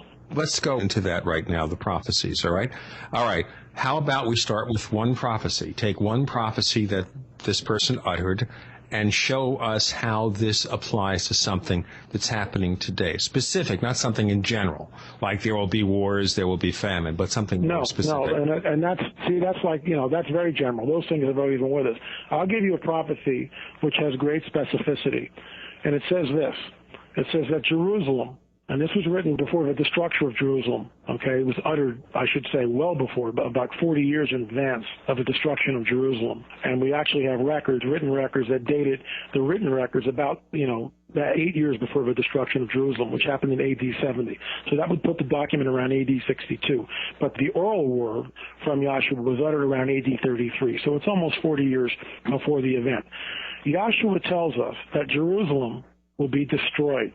That's the first prophecy, which we know has happened, but that's not the modern day. Then he utters something which is just unbelievable. He says, Jerusalem, which will be trampled over by the Gentiles, in other words, non-Jewish people, until the time of the Gentiles is over. He utters this prophecy and says, Jerusalem will be trampled over by non-Jewish people until the time of the Gentiles is over. So I'll do a quick, brief history lesson, and I'll make it real quick. In AD 70, Titus, the Roman general, came in and laid siege to Jerusalem. Many people escaped the city before that. That's another story. It's a little sidebar, which I won't get into. The siege lasted well over a year. When they finally broke through the walls, over 1 million people were slaughtered. The rest of the Jews were carried off and dispersed into the Roman Empire. We know from history that a culture will remain about 2 generations before it's assimilated by the domineering culture, and then it loses all semblance of what it was. So we see something, first of all, that is sort of enigmatic with the Jew, that he's dispersed, and yet somehow over the last 2 millennia, almost 2 millennia, he holds on to his identity, which is kind of bizarre when you think about it. But here's what happens, and this is the prophecy. Jerusalem actually is trampled over by the Gentiles. In AD 70, the Romans, 614, the Persians, 637, AD, Caliph Omar, In 1099, the Crusaders. 1187, Saladin retakes it. 1250, the Egyptian Mamelukes take it. 1517, the Turks. 1917, the British. Finally, in 1967, the Israelis retake the city of Jerusalem, thus ending the time of the Gentiles. In my opinion, big underline there, it would be like the Manhattan Indians going back 400 years today. They haven't been there for 400 years or something. They come back and they go, we want Manhattan back. There are no Manhattan Indians that I'm aware of. They're not there anymore. They've become extinct, unfortunately, which is another topic of discussion for another time, perhaps. Well, yeah, I'll tell you what, though, very frankly, if they came back and said, we'll take Manhattan Island back, I think a lot of people would say, sure, go ahead. Go ahead, flies bacon. So that's one prophecy which has great specificity, which we see happening in 1967. First of all, Israel had to be regathered from the four corners of the earth and reestablished in its ancient homeland. That's a prophecy known as Ezekiel 37, which is, again, very specific. It says that I will gather you from the four corners of the earth in the latter days and reestablish you in your ancient homeland, which is what happened in 1948. So we see Israel being regathered, reestablished in the homeland, and not until 1967 is Jerusalem finally under the control of the Israelis, which puts that prophecy into the fulfilled column. So that's just two. All right, let's go to something that, as another example, that hasn't happened yet, that might happen soon. Because I know you're working on a project related to 2012. So do you have some more prophecies to lay on us? I do. There's going to be a war in the Middle East. It doesn't take a rocket scientist to figure that out. And it's going to be from the Ezekiel 38-39 war. I write about this in Politics, Prophecy, and Supernatural. In my opinion, it's going to be a nuclear exchange. The main player is Magog, which I believe could be the former Soviet Republic known as Russia today. And, of course, the second nation, which is, identified, is Persia, which is Iran. And there's no doubt about that. And we know historically the Russians and the Persians have never been allies, and yet we see now that the Russians have just sold the Iranians the S-300 anti-missile system. The Iranians are close to producing a bomb. Ahmadinejad has saber-rattled continually about the destruction of Israel, calling it a cancer soon to be irradiated, and on and on and on.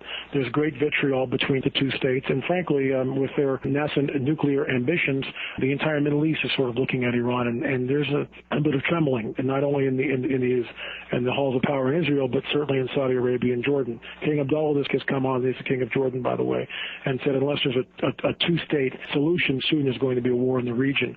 Prophecy tells us, unfortunately, that this war of Ezekiel 38 and 39 is going to happen, and that the armies of Gog and Magog will be decimated. They'll lose 5/6 of the forces. I believe that this will trigger supernatural events. I believe it will be a nuclear exchange. I believe that when we see this war, we'll look at it at CNN and the Fox News and every other channel in real time, and the world will be holding its collective breath. I also believe this is not part of the prophecy, but it could be a two-pronged attack in the sense that when they hit Israel, because they will go up against a land of unwalled villages, very specific prophecy, and it says in the latter days, I will come up against the land of unwalled villages in the latter days. Define in the latter days. Is that in the latter days before the war begins, or what? Well, the latter days, in my opinion, would be pointing again towards the end of time as we know it, the end of history as we know it. And I think we're kind of in those days simply because Israel is the timepiece which starts the whole prophetic clock clicking. And once Israel's been reestablished in its land in 1948, then everything else begins to follow suit. You can also make a strong case that right around that time, certainly after World War II, we might not want to go there. So stop me if you don't want to get into this. But you could make a real strong case that the emergence of the Foo Fighters over Nazi Germany in World War II could be, in my opinion, tied to what I believe is a Luciferian sacrifice to the tune of 12 million people gassed and slaughtered in the ovens. It was very deliberate. Hitler and the occultists who were operating in Hitler's Third Reich knew what they were doing, and they opened up a portal, and that's why we see the Foo Fighters. So it's interesting how modern ufology sort of, I'm kind of broad brushing here a little bit. Okay, but you're saying basically that acts of unspeakable cruelty somehow open up a dimensional rift?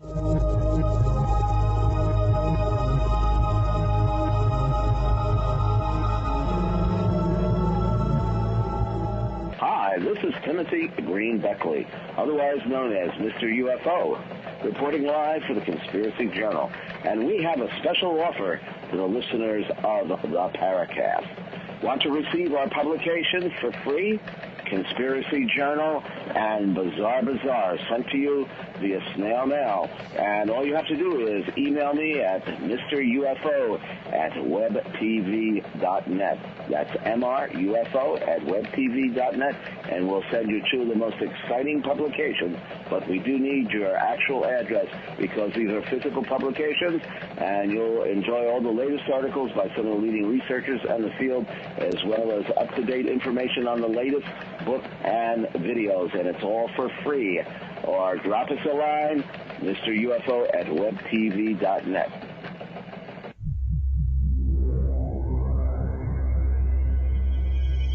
You've entered another dimension. You've entered the Paracast.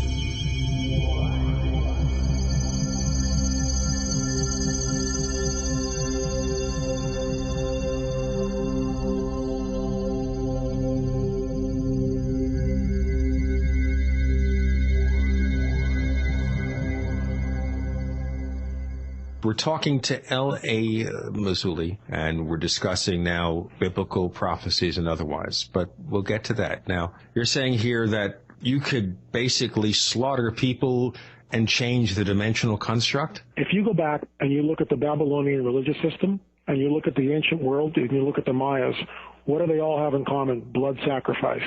And there's a reason for it. There's a reason why these cultures immerse themselves in human sacrifice, which again points to the paranormal/supernatural. The Bible is full of this stuff and talks about it with great elaboration. Who they are, who they're sacrificing to. That these are, in essence, fallen angels. They are entities. They are principalities in high places which have control. It goes back to that little example I cited in the segment when Daniel has that visitation by the angel, and the angel says, "Hey, I have to fight the Prince of Persia." There's a war going on. It's an unseen war, in my opinion. The Bible tells us about this. We don't see it here per se, but now it's beginning to manifest as the supernatural or the paranormal begins to interface with our reality. That's why we're seeing more and more, sightings. But getting back to the point of the Holocaust, yes, this was a deliberate Luciferian, satanic blood sacrifice. It was absolutely one of the most heinous events ever recorded on the planet. I could also make a strong case that the 50 million aborted babies in the United States is essentially the same type of a blood sacrifice, which is why perhaps we're going through what we're going through today. We'll see. Okay, so if we do horrible things, we bring forth horrible creatures. That's kind of oversimplification. I'm saying that for those who travel in let's say, occult circles, with the Holocaust, who know about the Holocaust and know the ideology behind the leaders of the Third Reich, this was very, very deliberate, which is why the trains to the death camps had preeminence, I should say, I guess, over troop trains in the closing days of the war. I mean, it was this rabid idea of bloodletting, of blood sacrifice, just absolutely horrific. But it was very deliberate. And it deals with things that are, again, supernatural. Why is it that when someone says the blood of Jesus during an abduction, does it stop the abduction? See what I'm talking about here? We're in the stuff that it's supernaturally and paranormally. Okay, well, you're assuming something based on one particular researcher's investigations. That has not been part of most of the lexicon of abductions, that people will utter some religious phrase or the name of Jesus or whatever, and suddenly the abduction stops. That's something that is more unknown that you've brought to the table with this discussion, because when I read the works of people like Bud Hopkins and others, I don't see that coming out. Well, because Bud Hopkins has never tried that. He doesn't operate from that paradigm. Jordan, who was not a Christian, by the way, when he was a MUFON director, he wasn't a Christian in the beginning. He became a Christian, actually, because he ran into an abductee who talked about this, and he began to examine the supernatural aspects of it, and later on became a Christian, and then realized he calls it the unwanted part of the UFO puzzle. And in some ways, he's being censored, and literally, he is being censored.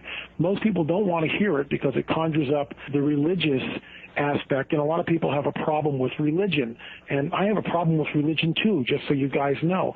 But I don't have a problem with a benevolent being like Yahshua, who seems to, heal the sick, walk on the water, stop the storm, and cast out demons. That I find that pretty exciting. I find that I wouldn't mind spending more time, if I could, go back in time with that type of a being. I find him very benevolent, very wonderful. Lay another prophecy on us. I will. We have a conundrum in the Middle East. all right, which you know and I know that once I tell you this, you're going to say there's no way this is ever going to happen. On the what is believed to be the Temple Mount in Jerusalem, where for the Israelis, for the Jews, the ancient temple, which by the way was one of the wonders of the ancient world. I mean, this thing was just amazing, a 40-acre complex, and the thing reached over 4 stories tall and was lined with limestone and gold, and I mean, the thing was just amazing to look at. Of course, all that was destroyed in AD 70, and literally not one stone is left upon another. There's a prophecy that states in the latter days, again, towards the close of history as we know it, that the temple will be rebuilt, that the temple will be rebuilt. The absurdity of that prophecy is that Ariel Sharon, a Jew, set foot on the Temple Mount unannounced several years back, and it immediately started Arafat, another intifada, which, thousands on both sides were killed just for setting foot unannounced on the Temple Mount. So the idea is that the Muslim world is going to allow a temple to be built on their second most holiest site is just, it's crazy. It's absolutely crazy.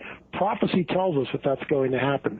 Prophecy also tells us that the person responsible for building, who cuts the deal with the Israelis, is none other than the Antichrist. So if we're still around and you hear that somebody is making a deal, and I'll get into that in about a second, with the Israelis and the Muslim world to allow the Jews not to tear down the Dome of the Rock or destroy the Al-Aqsa Mosque, nothing. The Temple Mount's 40 acres. Plenty of room for a little temple in there, right? Plenty of room to build it. In fact, the Israelis actually have cut the stones and have many of the implements they need to begin animal sacrifice again, because that's what they're still under. That's what they believe in. So the guy who does that is the Antichrist. Here's what's interesting. There's one person in the Muslim world who actually has control over the Temple Mount. That's King Abdullah of Jordan. He also is a Hashemite. Hashem is the uncle of Muhammad, and the Hashemite, because he's a Hashemite king, he has a direct lineage to the Prophet Muhammad. So he holds great sway in the Muslim world. If something happens to the Temple Mount, they call the King of Jordan, and Jordanian archaeologists or Masons or whatever are called to repair it. So he's the only guy on the planet that I'm aware of, at any rate, that can cut that deal with the Muslims at the same time the Jews, and allow the Jews to rebuild that temple. Whoever cuts the deal, whether it's the King of Jordan or someone else, he would then be the Antichrist. Okay, are all these prophecies that you're pointing to related to Middle East developments of one sort or another? The ones that I'm talking about, specifically that are not fulfilled, let's say, in our day and age, have to do with the 7-year period called the time of Jacob's trouble, which deals specifically with Israel and deal specifically with the Middle East. But it says also that Jerusalem will be a cup of trembling to all the nations in the latter days, and that's exactly what we see. What do we have just this week? We got the Pope over there telling that we need a 2-state solution. We got Obama saying exactly the same thing. We got King Abdullah of Jordan saying that unless there's a 2-state solution, there's going to be a war within a year. I mean, that prophecy we're seeing unfold right before our eyes. Go back 200 years ago, wasn't true. Jerusalem was not a cup of trembling to the whole world. Now, all eyes are focused on that, because there's so much at stake. 2 words, confirmation bias. We've had a lot of people on this show, and when Stanton Friedman comes on, he has an extraterrestrial hypothesis that he defends to death, and he'll hear nothing that even vaguely contradicts it. Nothing. Recently, I had dinner with Bud Hopkins and a couple of other lovely people, and I was telling Bud about a paranormal experience I had involving a full-body apparition. Oh, wow. With someone else, a co-witness. And among other things, we watched this full-body apparition dematerialize. And Bud, who's a lovely man, I very much like him, said, well, during abduction experiences, there are these screen memory things, and things don't appear as they are. I said to him, Bud, are you trying to tell me that this was a screen memory of an abduction experience? And he looked at me and smiled.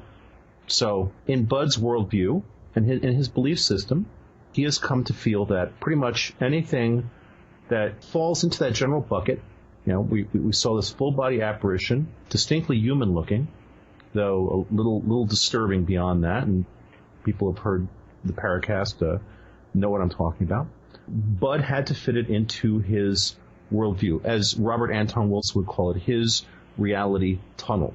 And when people spend a long time, significant amount of time, interpreting the world through a specific set of filters.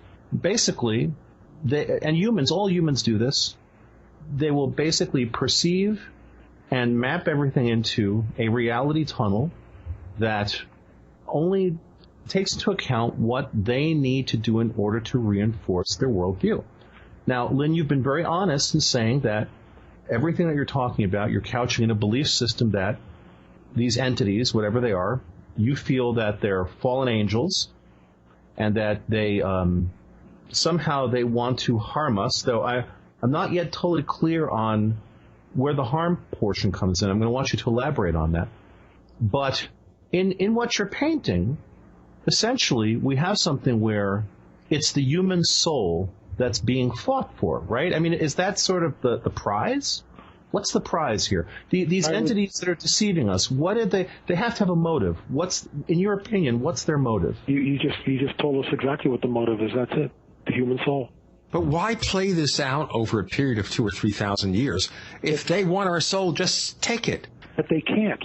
They can't do it. They have to, listen, and you know this from I'm sure you guys have interviewed like indigo kids that show up, right, at people's houses. They have to ask permission, don't they, to come in. They just won't come in. I mean, how creepy is that? And they can't. Like, look, the entity, and I don't know anything about your background or anything, but you've opened a door. If something materializes and there's a witness, you've got a door open somewhere, and I'm willing to bet that the apparition or something like it will happen to you again, because you got a door open someplace. If you've seen something once, it'll happen again. I guarantee it almost. I'll call me up when it happens. We'll talk, because it will happen again. You'll definitely see something like it again, if not the same entity, another entity. Was it benevolent or malevolent, or didn't you make a judgment? Ah, now that's an interesting word you just chose. Did I make a judgment? Wow. No, I wouldn't be so presumptuous as to make a judgment. What I actually described in the show where I talked about this was that I had a distinct impression of sadness. Now, that impression, I'm willing to state, was probably largely a function of my perception of whatever the body language was of this thing. It was a girl in terms of it looked like a girl. Mm-hmm. But I do not attribute malevolence or benevolence. I work very hard to try to see the world in a non-polar context. I believe that polarity is a byproduct of the physiology of our brains and is a limiting factor in our perception of reality. So I don't attempt to paint things in broad strokes, because broad strokes make for pictures that lack detail. I try to look at things in a more subtle way. And in that particular instance, I had a perception of sadness. Now, does my perception of that sadness amount to anything other than a perception I had at the time? Maybe. I mean, I had a strong sense of that, but I absolutely would not attribute malevolence or benevolence, because again, I'm a firm believer in the idea that when you talk about good and evil, or even malevolence or benevolence, that one has to understand a larger framework, a meta view, if you would. Mm-hmm. And so if we talk about, for example, entities that are somehow extracting genetic material from humans, do I believe that there's a good possibility that's happening? Yeah, there seems to be a definite possibility that that's happening. At the same time, scientifically, I know that in many ways human beings have been doing this with lots of other life on the planet for many, many years. Now, do I attribute that reality of humans? I mean, you talk about manipulating genetics. I mean, my God, humans have a multi-hundred-year history of manipulating genetics. I mean, look at dog breeding. Look at all of the work in terms of manipulating the genetics of plants over again, more than just the last 20, 30 years. Sure. It's a long history of this. So am I willing to make a judgment call there and attribute malevolence or benevolence to those actions? No, I actually am willing to take an objective view and say that is done as a process in terms of the will to survive. And so when I think about a non-human entity extracting genetic material from humans, and I look at the vast variety of life on this planet, it's my suspicion. I'm not willing to say I know this.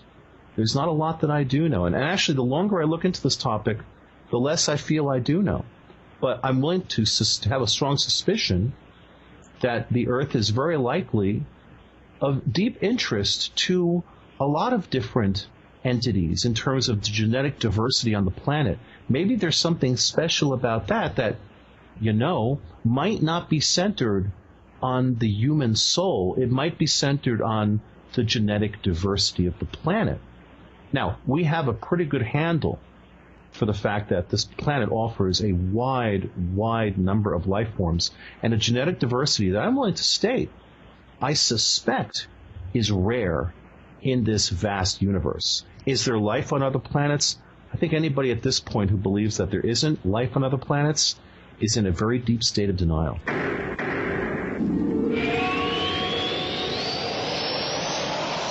Fate magazine is proud to be celebrating its 60th anniversary and its 700th issue. That's 60 years of bringing you true reports of the strange and unknown.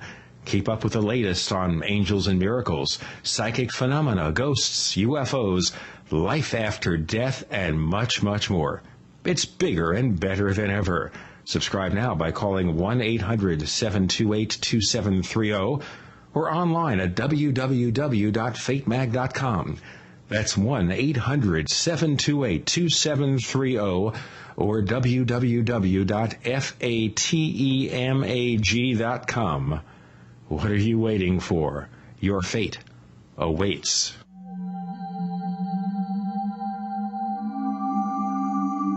You've entered another dimension. You've entered the Paracast.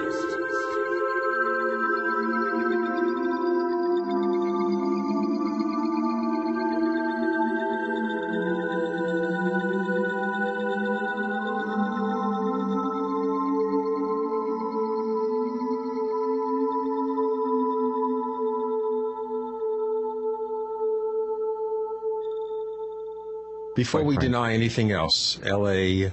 Marzulli joining us on the Paracast, and we're talking about the state of reality. And another thing about UFOs that David and I have talked about is the fact that UFOs can confirm your expectations. So if you expect them to be something or other, quite often that's what they'll be. So if you think it's going to be the race between gods and demons, etc., maybe that's what you're going to see. But if you expect to see blonde-haired Venusians, well, Venus might not be a good place for blonde-haired anything to live, but maybe you'll have that experience.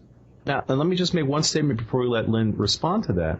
If I were a being hanging around this planet for thousands of years, intimately familiar with the life forms on the planet, watching how their history evolves, if it were me, and I'm not trying to say that these things had anything even resembling human motivation, but if it were me, I would find ways to indoctrinate myself into the religious systems of the planet just for the purpose of being able to, on an emotional level, because it's pretty clear that humans are not the intellectual beings they like to think they are, but are really more emotional beings that from time to time are constrained by their intellects, but otherwise, for the most part, let intellect fly out in the wind and do things on highly emotional motives and with highly emotional frameworks. If I were intelligent beings looking at that, for my money, what I would do is I would very much want there to be a perception that I was some sort of a much more powerful creature than I actually was, because it would let me have a higher degree of control over the beings that I was interacting with. But that's just me. Well, you raised some interesting points, and I think if in my 30 years of walking this and experimenting with it and looking at it, this paradigm has never failed me, and this worldview has never failed me, and certainly the prophecies I've mentioned, while you can dismiss them, again, I go back to the idea that these things were written thousands of years ago, and we see them happening in real time. And when that Ezekiel 38-39 war happens, and when the temple is again announced to be rebuilt, you know, I mean, at some point, or let's put it this way, if it was 100 years ago, and I said at some point in time Israel will become its own nation, it will be gathered from the four corners of the earth and reestablished in its ancient boundaries, you'd look at me and say, Lynn, you're nuts. You would. Well, the problem is, when you say the four corners of the earth, then I would respond to that and say, well, actually, really the creation of the state of Israel came out of the horrors of the Second World War, and that, but predominantly, and certainly it's accurate to say that the vast majority of the early settlers, the early Zionists that went into Israel, were all Europe. Yeah, it was all Europe. I'm not arguing that. But now we also see Jews from Ethiopia, Jews from China, Jews from Russia, you know, Jews from the Americas. So it is, I mean, it's somewhat poetic, four corners of the earth, but it actually is fulfilled because it is from the four corners of the earth. Every place, you know, Elias is taking place from the four corners of the earth. I mean, I think you would. Well, I'm also someone, again, as someone who tries to be intellectually honest, even the term four corners of the earth doesn't have corners. Well, again, it's a spherical body, so yeah. Well, I know. This is where I'm at, guys. It's like I went through the New Age system. All right, I had a guru. I had my third eye open. I had a lot of paranormal stuff happen to me. Okay, in my teens, and I sought answers for it. You know, I mean, I was looking for some sort of paradigm, some sort of worldview, which seemed to work. I mean, I had a guru. Like I said, my third eye was open. I heard celestial music. I mean, I've had a lot of different paranormal experiences. I've watched a guy bilocate right in front of my eyes, you know, Mahatma do that. I've seen some stuff, you know. I've heard and seen, you know, voices coming from walls that just, there's no way, in broad daylight, that there's no way that you hear that, yeah, I hear that. Where's that coming from? I don't know. You know, I mean, freaky stuff. And it led me on a quest. I mean, it led me on a quest. And not till I, you know, accepted Yahshua until I was born again. And that's again, I say that and that has a horrible connotation because, you know, you see televangelists with the funny hair and the book and the whole deal. Not what we're talking about here. We're talking about a supernatural experience that happens to people that was promised way back in the first century, which is the reason why he came in the first place. And so, yeah, I have a worldview, and I'm entrenched in that worldview, and I operate within that paradigm in that worldview. I'll certainly, you know, freely admit it. We'll have to wait and see who's right. And the deal is this. When you begin to have experiences like what you're having with that entity, and I really don't know, you know, you detected sadness, and that's okay, that's something. If the entity begins to appear, just a couple of words of caution. Whatever you do, don't embrace it, in my opinion. I would not invite it. I would not try to embrace it. You know, if someone knocked, the analogy is this, if someone knocks at your door at 3 in the morning, you know, who are you, what do you want, and what's going on? You need to test the spirit. That's sort of like spiritual warfare 101 stuff. You need to test the spirit to find out what it is and what it's about. From my viewpoint, the paradigm, the worldview that makes the most sense with what we're looking at with the UFO phenomena and all of its different dimensions, crop circles, cattle mutilations, the abductions, you know, the forced pregnancies, the genetic manipulation, the vast sightings, we are on the verge of a coming great deception. There's a prophecy, I'll give you one more, which ties into this, and it really begs a few questions. It says that let no man deceive you, that the son of perdition, another name for the Antichrist, by the way, will not be shown, will not be revealed until the great falling away happens, until the Greek word is apostasio, which means apostasy, which begs the question, what could cause millions of people all across the world to somehow abandon one particular worldview for another? And what other worldview would they then embrace? And if UFOs weren't manifesting like they are, and what the abductees, or some of the abductees are talking about, that they created us and they are, you know, progenitors and all that, then I wouldn't be talking about that. I'd be looking for something. But that's precisely what is happening, and that's precisely what we are hearing from some of the abductees, that this is what they're claiming, that they created all the world's religions, that they're responsible for all the miracles of the Old and New Testament, and on it goes. Again, going back to Zechariah Sitchin and others of his ilk, that's kind of what they believe. Ancient Aliens, the program on the History Channel. I'm saying that the coming great deception that I just talked about in 2 Thessalonians, and Thessalonica was a town in Greece, and it's a letter. Okay, it's the second letter that this guy wrote, hence the title Second Thessalonians. So there's nothing spiritual about that at all. You know, it's just a letter in a town in Greece, and the guy was writing about this thing. But he said that the Antichrist won't be revealed until the apostasy happens. We also know from the book of Revelation that there'll be a one-world government and a one-world religious system, which again begs the question, how do you get people with diverse faiths to abandon that faith and buy into this one religious system? And in my opinion, when you look at movies like Knowing and Race to Witch Mountain, this is what's being promulgated. This is the coming great deception. It remains to be seen who's right. You're on very, very, very shaky ground. Could be. If you're using those movies as an example of some sort of cultural programming, because meanwhile, there is this harsh reality that right now, if we look at the current economic, the current political, the current religious state of this planet, I think we're about as far away from a one-world anything as you could possibly get. We're seeing... obviously I disagree. Well, okay. You know, there's over 1 billion Chinese. Right. That would tell you that everything you're saying is absolute nonsense to them. There's 1 billion of them. And here's the deal, guys. You know, I've said this stuff before. It's going to happen.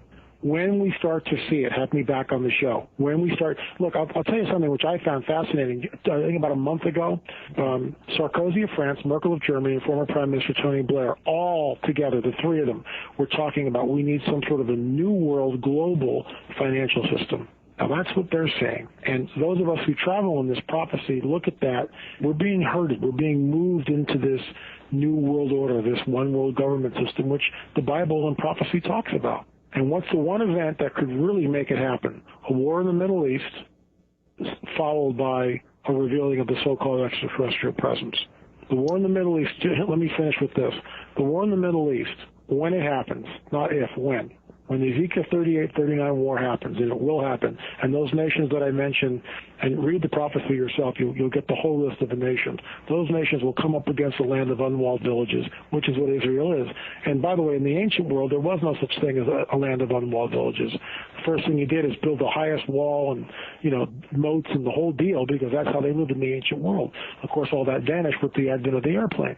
So the prophet 2,600 years ago is telling us in the future a land of unwalled villages, which until modern times was just an absurd statement to make. Now we see it's a reality.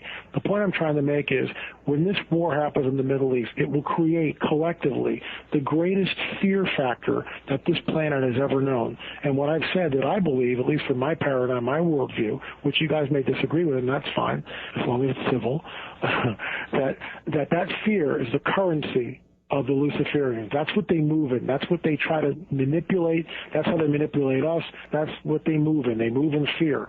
That war in the Middle East will create the greatest climate of fear the world has ever known. That's when they'll materialize. But again, if you're going to be intellectually honest, you have to acknowledge the fact that that same tactic of fear was used by the Catholic Church for the last 2,000 years to control whatever portions of the world they could.